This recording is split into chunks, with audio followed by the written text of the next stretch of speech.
life. I have something here. I have the 6 purposes of schooling as laid down in 1917 by the man who Harvard named their honor lecture in education for. So far from being a fringe individual, this guy is the reason the Harvard honor lecture in education is named as it is. The Ingalls lecture. Looks like Inglis, but it's pronounced Ingalls. And I would like to read you the 6 purposes of schooling. I moved heaven and earth, and it took years to find this book, just like trying to find, in past years, a copy of Carol Quigley's Tragedy and Hope. I learned about Ingalls from the 20-year president of Harvard, James Bryan Conant, who was a poison gas specialist in World War I, was a very inner circle of the atomic bomb project, World War II, was the High Commissioner of occupied Germany after the war. So he wrote, there must be 20 books about the institution of schooling, of which he was completely a proponent. And he's a very, very bad writer. I forced myself to read most of these books, and in one of them, he says that if you really want to know what school is about, you need to pick up the book that I'm referring to here, Principles of Secondary Education. 2 years it took me to find a copy of the book, 750 pages, tiny print, and as dull as your imagination can conceive. And furthermore, it's not until you get to the very middle of the book, in an unlabeled section, that he spills the beans. Let me spill them for you. These are the 6 purposes, or functions, as he calls them. The first he calls the adjustive function. Schools are to establish fixed habits of reaction to authority. That's their main purpose, habits of reaction to authority. That's why school authorities don't tear their hair out when somebody exposes that the atomic bomb wasn't dropped on Korea, as a history book in 1990s printed by Scott Forsman distributed, and why each of these books has hundreds of substantive errors. Learning isn't the reason the texts are distributed. So first is the adjustive function, fixed habits. Now, here comes the wonderful insight that being able to analyze a detail will give you. How can you establish whether someone has successfully developed this automatic reaction? Because people have a proclivity, when they're given sensible orders, to follow it. That's not what they want to reach. The only way you can measure this is to give stupid orders, and people automatically follow those. Now you've achieved function 1. Have you ever wondered why some of the foolish things schools do are allowed to continue? Number 2, he calls it the integrating function, but it's easier to understand if you call it the conformity function. It's to make children as alike as possible, the gifted children and the stupid as alike as possible, because market research uses statistical sampling, and it only works if people react generally the same way. The third function he calls the directive function. School is to diagnose your proper social role and then to log the evidence that here's where you are in the Great Pyramid so that future people won't allow you to escape that compartment. The fourth function is the differentiating function. Because once you've diagnosed kids in this layer, you do not want them to learn anything that the higher layers are learning. So you teach just as far as the requirements of that layer. Number 5 and 6 are the creepiest of all.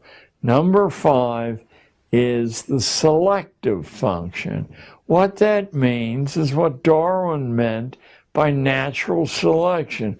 You're assessing the breeding quality of each individual kid. You're doing it structurally because school teachers don't know this is happening. And you're trying to use ways to prevent the poorer stuff from breeding, and those ways are hanging labels, humiliating labels around their neck, encouraging the shallowness of thinking, you know. I often wondered, because I came from a very, very strict Scotch-Irish culture that never allowed you to leer at a girl. Well, when I got to New York City, the boys were pawing the girls openly, and there was really no redress for the girls at all, except not showing up in the classroom. You know, high absentee rates. Well, you're supposed to teach structurally that the sexual pleasure is what you withdraw from a relationship, and everything else is a waste of time and expensive. So the selective function is what Darwin meant by the favored races. The idea is to consciously improve the breeding stock. Schools are meant to tag the unfit with their inferiority by poor grades, remedial placement, humiliation, so that their peers will accept them as inferior. And the good breeding stock among the females will reject them as possible partners. And the sixth is the creepiest of all, and I think it's partly what Tragedy and Hope is about. It's a fancy Roman name, the propaidutic function, because as early as Roman big-time thinkers, it was understood that to continue a social form required some people being trained that they were the custodians of this. So some small fraction of the kids are being ready to take over the project. That's the guy, the honor lecture, and it will not surprise you that his ancestors include the major general at the siege of Lucknow in India, famous for tying the mutineers on the muzzles of the cannons and blowing them apart, or somebody who was forced to flee New York City, a churchman, because at the beginning of the American Revolution, because he wrote a refutation of Thomas Paine's Common Sense. They were going to tar and feather him. He fled and was rewarded by the British by making him the Bishop of Nova Scotia. Those are Ingalls' ancestors. So Al Ingalls is certainly, when I learned of this and wrote to Harvard asking for access to the Ingalls lecture, strike me dead, Lord, if I'm exaggerating at all, I was told, well, there is no Ingalls lecture, hasn't been for years, and we have no records.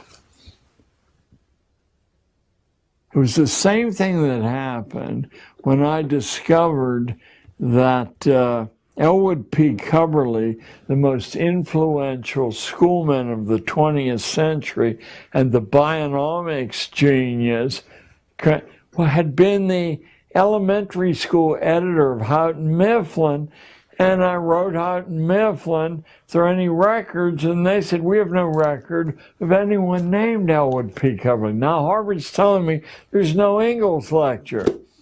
A week passed, and I got a call from Harvard, from some obscure office at Harvard, saying, what is your interest in the Ingalls lecture? I knew that I was on thin ice. And I said, well, James Conant referred me in his books to the man the Ingalls lecture is named after. And I was wondering if I could get some background on this fellow and a list of the lectures. And in due time, I got a list of the lectures and instructions how to access the texts, but not easily. Enough hoops that someone who has to mow the lawn and burp the baby, wouldn't jump through those hoops. I was able to prove Harper's wouldn't publish when they did the cover essay I wrote, which Lou Lapham named Against School, probably after Jeremiah's Against. But I had called the artificial extension of childhood, because I think that's the key mechanism at work here. So they wouldn't print the information about Cubberley because Houghton Mifflin denied it. It was only months afterward that I looked through my extensive library of incredibly dull books about schooling and opened, and the facing page said Elwood Cubberley, editor-in-chief, elementary school, publishing arm of Houghton Mifflin. By the way, the secondary editor-in-chief was Alexander Ingalls. So you see how this cousinage, the incest, works.